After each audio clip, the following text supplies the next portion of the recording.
The Lord be with you. And with your spirit. A reading from the Holy Gospel according to St. John. Glory to you, O Lord.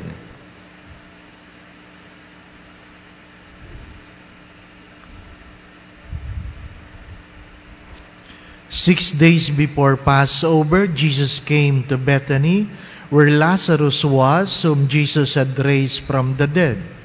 They gave a dinner for him there, and Martha served, while Lazarus was one of those reclining at table with him.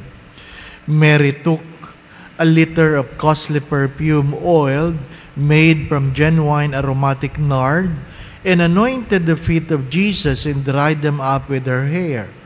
The house was filled with the fragrance of the oil.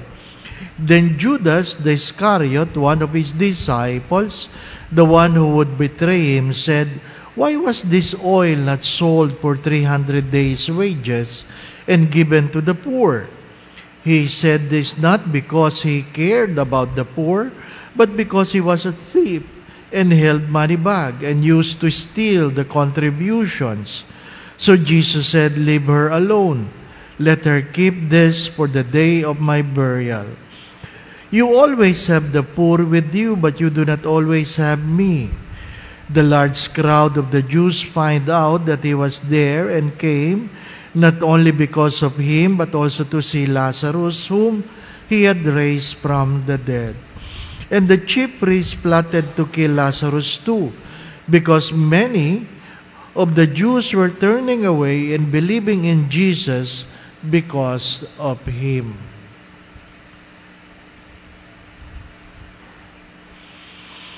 The Gospel of the Lord.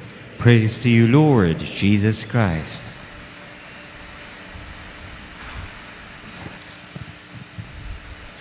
Someone, after realizing that the promotion she obtained doesn't worth the stress that she is having today. Na-promote ka pero umuwi ka ng alas 12 ng hating gabi araw-araw. At sabi ng kanyang kaibigan, mag-isip-isip ka, bulaklak lang ang katapat mo. Pag namatay ka, bulaklak lang katapat mo. At sumagot ako, sabi ko, baka naman may mascard din. Ano pa? But it's good to ask ourselves, we are a product of our choices. We can never blame people for who we are and what we are today. Minsan may nagtanong, pero Father, yung kaya mga namatay na maraming mascard, akyat kaya sila sa langit? Yun po mga namatay na maraming mascard, akyat ba sila sa langit? Ang sagot ko dun ay, yung po bang kukuha ng board exam na nagpamisa at nagpadasal, sigurado ba kayong papasa sa board? Hindi. Yung nag-aral. Yung nag-aral. So kung hindi ka nabuhay ng maayos, kahit marami kang mascard, hindi ka makakapasok sa pinto ng langit. Who we are today is a product of our choices. Our becoming is because of what we have decided before. What is the gospel trying to tell us? What can you say, or what can you give, or what can you do for a dying man? If you're given a chance to talk to a dying person, are your advice worth? Do you think if you have money, your money will worth? Kindly think about this. If you are in front of a dying person, what can you give? What word of advice, if there is? Is there anything worth taking away from you? Minsan nasa hospital ako, kausap ko yung isang may sakit. She was told that she was terminally ill. And she was crying to me saying, "Father, hindi pa ako handang mamatay. Hindi pa ako handang mamatay." What can you say to those kinds of person? Hindi pa ako handang mamatay. Kahit naman ako, sabi ko sa sarili ko, ako din naman, hindi rin. Di ba? Meron ba talagang nakakapaghanda? You ask yourself, what advice can you give a person who's crying to you, telling you that she's not ready to die? But of course, there are people who have accepted they are dying. In the last few days of my father in the hospital, he cannot speak anymore because of he was intubated, but he has written a little note in a piece of paper and said, "All life ends in ICU. I thank God I'm 82." Alam ko tapos na ang buhay niya. Sinusulat niya, pakisabi sa mama mo, lahat ng insurance, lahat ng papeles, lahat ng titulo, nandoon sa envelope, nasa ibabaw ng cabinet. Of course, ayaw ng nanay kong tanggapin yun. Namamaalam na, hindi po ba? No? Namamaalam na. Ano sabi ko kahapon? Pag ikaw ay bata, you don't entertain the thought that life is short and death is certain. Now that I am old, I know that's very true. That's very true. Pag bata ka, ayaw mo makinig. Pag bata ka, ayaw mo maniwala. Ngayong may edad ka na, alam mong totoong-totoo yun. Maiksi lang ang buhay. And hopefully, you will not be at the end of your life living in regret saying, sayang naman. Di po ba na? So if you are the one dying, what do you expect people to tell you? Of course, Jesus knew he's dying. And his feet was anointed by an expensive perfume. Why? What do you expect? What do you expect? To sell the perfume and give it to him?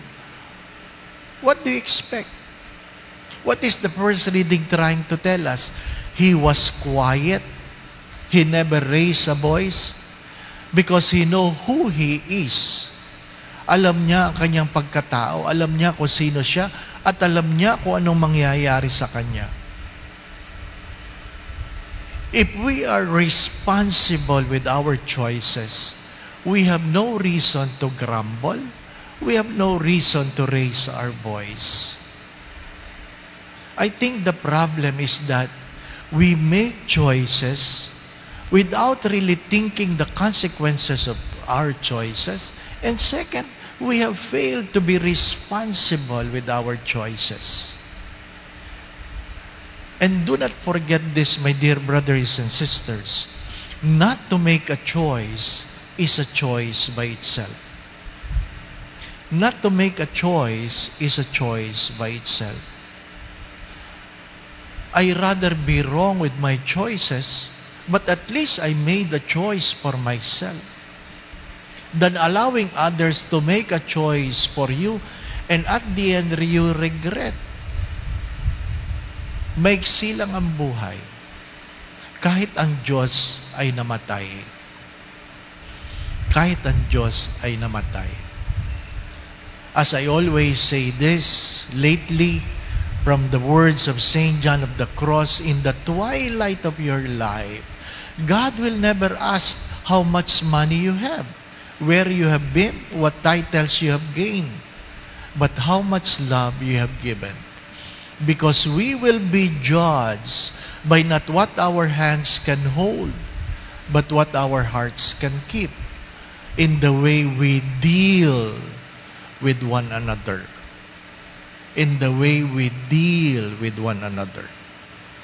Maiksi lang ang buhay. Kahit mag-iwan ka ng 1,000,000 pambili ng Mastercard, walang pakinabang yun. It is how we live our lives that we will be judged.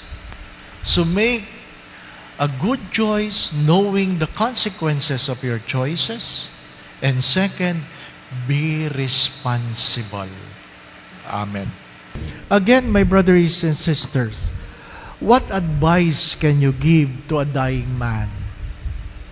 What advice can you give to a dying man? Or, if you are the one dying, what do you want to hear? Hello? What advice can you give to a dying man? Second, if you are the one dying, what do you want to hear? And the second question is, how do you want people to remember you? How do you want people to remember you? Even though Judas is among the apostles, he will be remembered as one who betrayed Jesus, and the second one, he is a thief who steals from the collection. Nakakahiya, no? Kasama ka ng Diyos, nandudukot ka sa collection. How do you want to be remembered? Then, whatever is your answer, live your life in the way you want to be remembered. The Lord be with you. And with your spirit. Bow your heads and pray for God's blessing. May your protection, O Lord, we pray, defend the humble and keep ever safe those who trust in your mercy, that they may celebrate the Paschal festivities not only with bodily observance, but above all, with purity of mind, through Christ our Lord. Amen. And may Almighty God bless you and your family, the Father, the Son, and the Holy Spirit. Amen. We go in peace to love and serve the Lord. Thanks be to God.